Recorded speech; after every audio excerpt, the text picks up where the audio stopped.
everybody, welcome to another video. So today we're having a look at the Saigaole, well I would say it's Saigaole, it's S-A-I-G-A-O-L-E. It's the 6800B and we're using it for clear coat. Now I have already put a video up of this gun using it for base coat and it actually doesn't do too bad for base coat.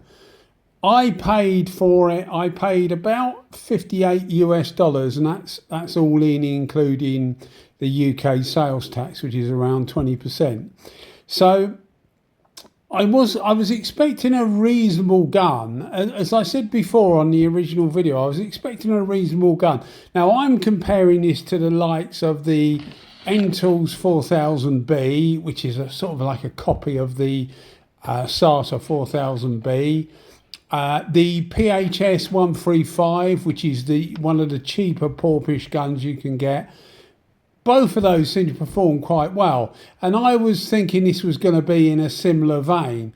Now the only reason I bought this was because I had probably about 4 or 5 people saying, had you tried it, that they had got one and they were quite impressed with it, and I thought, well, you know, it might be quite reasonable then. As I've said before, guns like this I probably wouldn't buy. People that watch the channel realise that I've got a lot of different spray guns, so I don't need any more spray guns.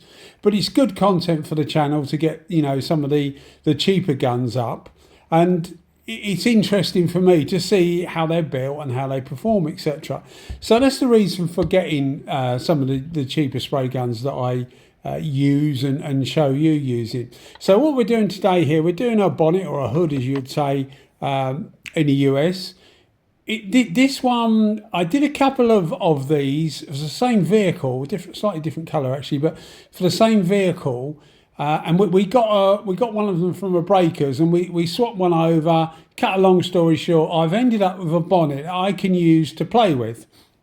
It's only an aluminium one, so it's quite easy to manoeuvre, etc. And the idea is that I'm going to do a few videos and we'll try different settings on the gun and things like that.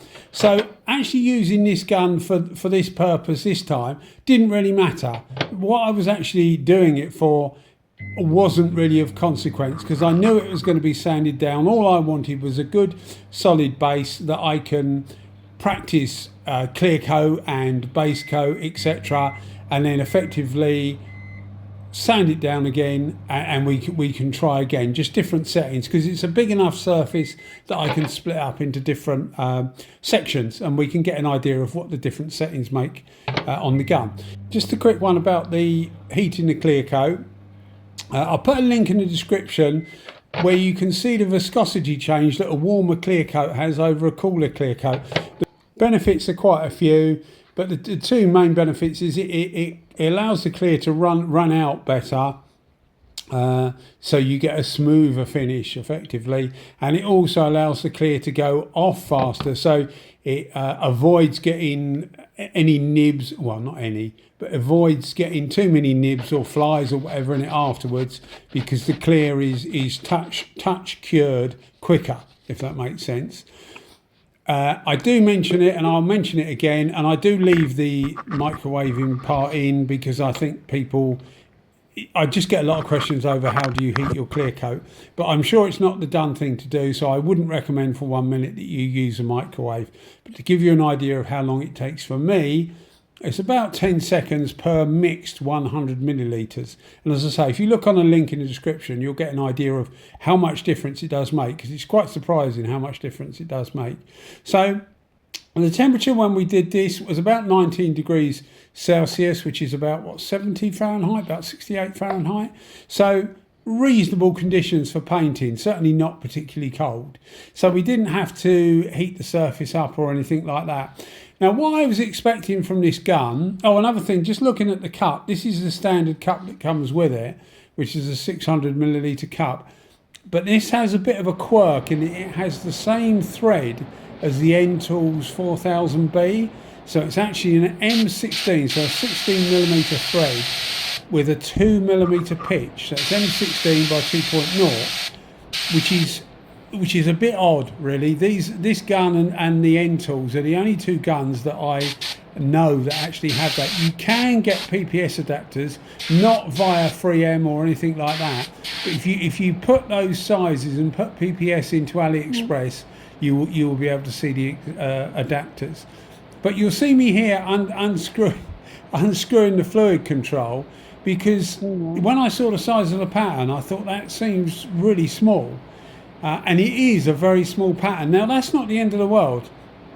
You can get some good clear coat finish with a small pattern, but the pattern normally it is quite wet.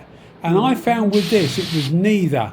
It wasn't particularly wet, so it didn't seem to flow a lot of fluid. It's supposed to be a 1.3 tip. I obviously had it on full fluid. You couldn't get any more fluid out of it because the cap had come off the end. So I had it on full fluid. I used it at 2 bar, which it seems to be quite happy at 2 bar, but I just struggled. You see, now this is effectively a flow coat, so it's already been cleared, it's been sanded, and then you are applying clear coat again. Now normally with a flow coat, you will get a better finish because the surface is flatter. When you obviously apply a clear coat over a base coat, the base coat doesn't go on supremely flat, and indeed sometimes it's probably better that it doesn't go on completely flat because it gives the clear coat more adhesion to the surface. Although you do need to let it dry properly, because otherwise you can trap solvent and you can get dye back. But yeah, I mean, you need to know your products really. You need to know your clear coat and your base coats to get it exactly right. But you see how slow I had to go to get this to wet up. Now with a mini gun maybe, yeah, but with a full size gun it just, you can see, now this is the second coat, so this is the final coat. You can see how slow I'm having to go. Now the only way to get more material out of this would be to bump the pressure up a bit, but I mean, I felt that if I bumped the pressure up it would probably over atomize the clear coat because it just wasn't putting that much out. Yes, I did check the tip is absolutely fine.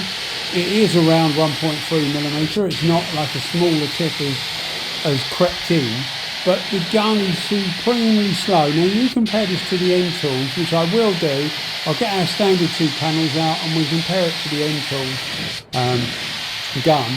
You will see this thing is a fair bit slower. So I was disappointed really in that this actually costs more than the Ntools 4000B. It costs more than the PHS 135 porpoise gun, which is, as I said before, is a cheaper porpoise gun.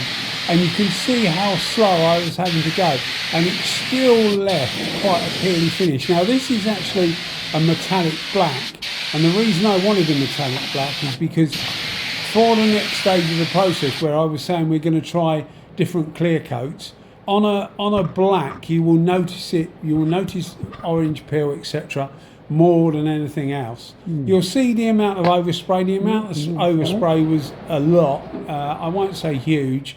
I do have 2 extraction fans on, so often people will buy a gun because they've looked at one of my videos and they buy a gun and they say, I'm getting a huge amount of overspray, whereas you don't seem to.